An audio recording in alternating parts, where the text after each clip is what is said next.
الرحمن الرحیم۔ آج پوری ملک میں جمیعت علماء اسلام کے زیر اہتمام مظاہرے اور مساجد میں احتجاج ہو رہا ہے، اور یہاں اسی طرح ضلع مانسہرہ میں بھی جمیعت علماء اسلام نے اس کا اہتمام کیا تھا۔ جو ساتھی اس میں شریک ہوئے اللہ پاک ان کو جزائے خیر عطا فرمائے۔ جتنے بھی ساتھیوں نے یہاں شرکت کی ہے، تاجر برادری نے، وکلاء نے، باقی نمائندے حضرات جو ضلع مانسہرہ کے ہیں، میں ان کا شکریہ ادا کرتا ہوں۔ اس وقت صورتحال یہ ہے کہ مسلمان خربوزے کی طرح کٹ کے مر رہا ہے، اور اس میں سر فہرست شام اور سوریہ کا مسلمان ہے، اور اسی طریقے سے برما کا مسلمان ہے۔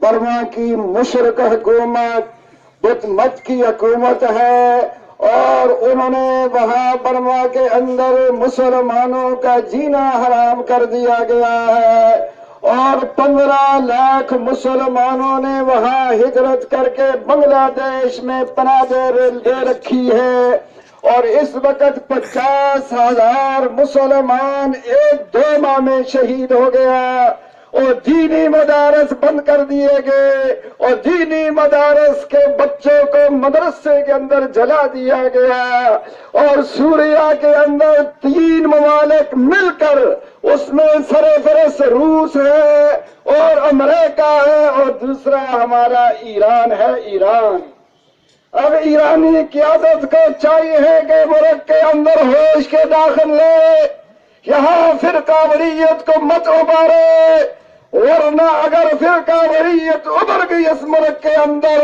دنیا کے اندر، اور اس کا ذمہ دار ایران کی حکومت ہوگی، جو اس وقت حوثیوں کی بھی مدد کر رہی ہے یمن کے اندر، اور حوثی جو ہے وہ حرم پر باقاعدہ میزائل پھینک رہے ہیں، اس کے پیچھے امریکہ اور روس دونوں شریک ہیں۔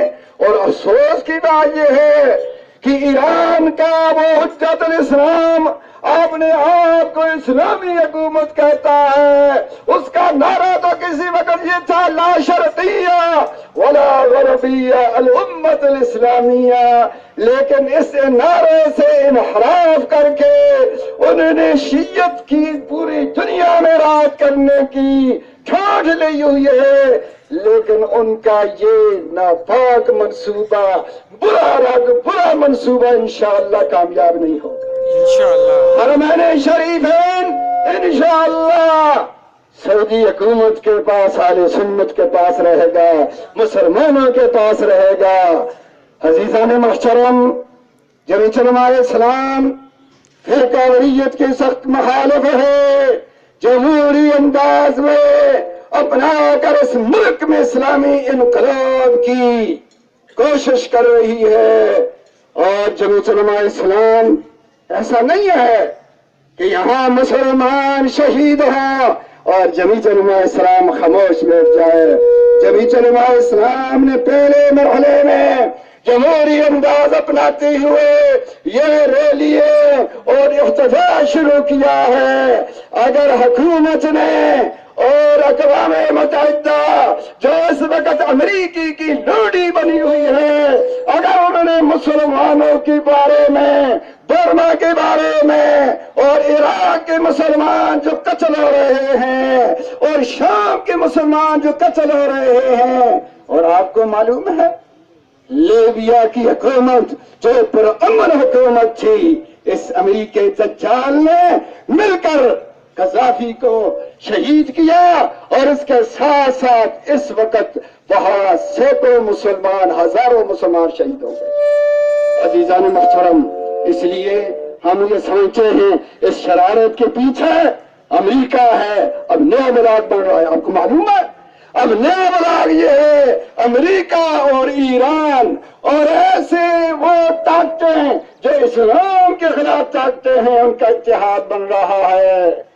اور ہم یہ سمجھتے ہیں کہ یہ ان کا اتحاد، یہ شیطانی اتحاد انشاءاللہ کامیاب نہیں ہوگا۔ انشاءاللہ مسلمان سرخرو ہوں گے، مسلمان کامیاب ہوں گے۔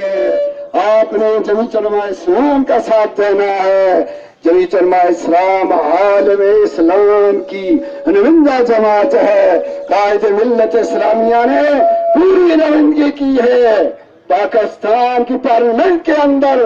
آپ کو سب کو معلوم ہے، میں نہیں چاہتا تھا کہ مقامی مسائل چھیڑتا، لیکن افسوس یہ ہے ہماری سندھ کی حکومت نے ایک ایسا ظالمانہ قانون نافذ کر دیا گیا اور جو شریعت کا بالکل متصادم قانون ہے. ہم اس کی مذمت کرتے ہیں. اسی طریقے سے ابھی ہمارے ختم نبوت کے ساتھی عبدالرؤوف روبی کہہ رہا تھا، میاں صاحب کو بھی چاہیے ہوش کے ناخن رہے. آپ نے پیچھے کیوں کچھ نہ کچھ مسئلہ کھڑا کر دیتا ہے. ابھی دجال قادیانی مرزائیوں کو پاکستان کا مسلمان کبھی برداشت نہیں کر سکتا. سب کچھ برداشت کرے گا لیکن قادیانیوں کو برداشت نہیں کر سکتے. اس لیے وہ حضور کے گستاخ اور حضور کے یعوذ باللہ وہ ان کا نبی دجال تھا. دجال کہاں نبی کے اس پیروکار ہیں. اس لیے میاں صاحب کو چاہیے کہ آپ نے حکومت میں مشکل مت پیدا کرے. عبد السلام بہت بڑا دجال تھا، اس کے مد مقابل ڈاکٹر ریاض اور بے شمار ماہرین ان کے نام سے کیا انہیں منسوب کرتا. اس لیے ہمارا حکومت سے مطالبہ ہے کہ سندھ کی حکومت کو، ایک مولانا نے فون کیا سندھ کی حکومت کو، آصف جناب محترم آصف زرداری صاحب کو، کہ آصف زرداری صاحب کیا کر رہے ہیں تم؟ یہ قانون پاکستان میں سن 1973 کا آئین مسٹر پٹی نے بنایا تھا جو اسلامی قانون تھا. آج اس کا نواسا اور جن پیپلز پارٹی اس کو اسلام کے خلاف جو ملکی قانون اسلامی آئین ہے اس سے بغاوت کرتے ہو تم. ہوش کے نہ ہونے لو. اس لیے ہم ایسے قانون جو اسمبلی میں یا سندھ کی حکومت نے پاس کیا اس کی مذمت کرتے ہیں اور میاں صاحب سے بھی مطالبہ کرتے ہیں کہ مشکل پیدا پاکستان میں مت کرو.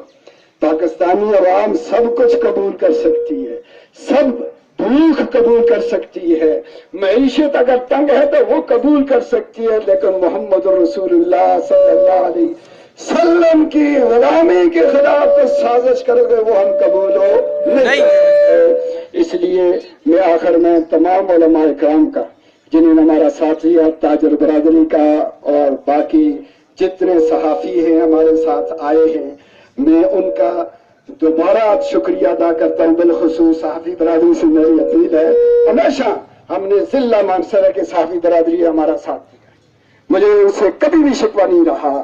میں ان سے بھی درخواست کرتا ہوں مثبت انداز میں یہ ہمارا ساتھ دیں گے اور انشاءاللہ اس ہمارے مظاہرے کو جو برما کے مسلمان اور سوریا کے مسلمان جتنے بھی مسلمان اقلیات میں ہیں یا جہاں مسلمانوں کا ظلم ہو رہا ہے، صحافیوں سے میں کہنا چاہتا ہوں فلسطین کا مسلمان مظلوم ہے. بولو مظلوم ہے یا نہیں؟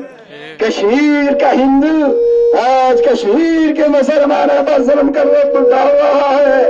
اس وقت تقریباً 25,000 مسلمان کشمیر میں شہید ہوئے ہمارے پڑوس میں، اور تمام کشمیری مسلمانوں کو بنیادی مقبوضہ کشمیر میں بنیادی حقوق سے محروم کر دیا. مودی سرکار، یہ مودی بڑا دجال ہے، بڑا دجال، تو اس نے مسلمانوں پر جو ظلم ڈالے ہیں جمیعت علماء اسلام کی اس کی مذمت کرتی اور ہندوؤں کو چاہیے کہ باز آ جائے، ورنہ مسلمان اگر کھڑے ہو گئے تو ہندو کو اپنی لنگ سنبھالتے ہوئے بھاگنا پڑے گا، وہ اس کو بھی نہیں سنبھال سکیں گے.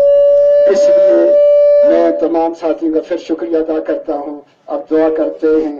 آمین. الحمدللہ رب العالمین والعاقبۃ للمتقین والصلاة والسلام علی رسولہ محمد وعلی آلہ واصحابہ وآل بیتہ وذریاتہ اجمعین. الہ العالمین جن ساتھی اس ریلی میں شریک ہوئے ہیں، جذبہ اسلام لے کر آئے ہیں، یا اللہ ان کی عمر میں، علم میں، مال میں برکت عطا فرما.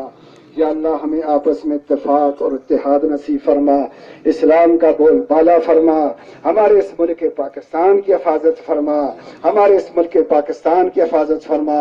یا اللہ ہمارے مظلوم مسلمان برما کے اندر اور شام کے اندر اور لیبیا کے اندر اور عراق کے اندر جہاں اور کشمیر کے اندر فلسطین کے اندر مظلوم مقہور مسلمان ہیں، یا اللہ تم کی غیبی مدد فرما، یا اللہ تم کی غیبی مدد فرما، یا اللہ تم کو غلبہ نصیب فرما، یا اللہ تم کو غلبہ نصیب فرما۔ الہ العالمین جتنے بھی ہمارے مسلمان بھائی شہید ہو گئے، خواہ برما میں ہیں یا سوریا میں ہیں یا کشمیر میں ہیں یا فلسطین میں ہیں، یا اللہ ان کے درجات کو بلند فرما، ان کے مقامات کو جنت میں اعلیٰ درجہ عطا فرما۔ یا اللہ تو علماء کی آپس میں اتفاق اور اتحاد نصیب فرما، ہمارے مدارس کی حفاظت فرما، ہمارے مساجد کی حفاظت فرما، ہمارے ایمانوں کی حفاظت فرما۔ یا اللہ ہمارا خاتمہ ایمان پر فرما۔ یا اللہ آج کل بارش نہیں ہو رہی، وہ ہماری جس طریقے سے مفتی صاحب نے علماء نے خطبوں میں بیان کیا، وہ ہماری گناہوں کی شامت ہے یا ہماری گناہوں کا سبب ہے۔ الہ دعا فرمائیں کہ اللہ تعالیٰ بران رحمت نازل فرما۔ یا اللہ ان معصوم بچوں کے وسیلے سے اور ذی روح چیزوں کے وسیلے سے یا اللہ تو ہم پر اپنا فضل کرم فرما، بران رحمت نازل فرما۔ وَهُوَ الَّذِي يُنَزِّلُ الْغَيْثَ مِن بَعْدِ مَا قَنَطُوا وَيَنشُرُ رَحْمَتَهُ وَهُوَ الْوَلِيُّ الْحَمِيدُ۔ سبحان ربک رب۔ آج ابھی خبر آئی ہے، آپ حضرات نے سن لیا ہے، ہمارے پولیس کے افیسر جو اس وقت شہید ہو گئے، اللہ پاک ان کو جنت الفردوس میں جگہ عطا فرمائے، اللہ ان کے صغیری کبیری گناہوں کو معاف فرمائے، اللہ پاک ان کے لاحقین کو صبر جمیل عطا فرمائے۔ وصلی اللہ تعالی علی خیر خلقہ محمد وعلی آلہ واصحابہ وآل بیتہ وذریاتہ اجمعین برحمتہ۔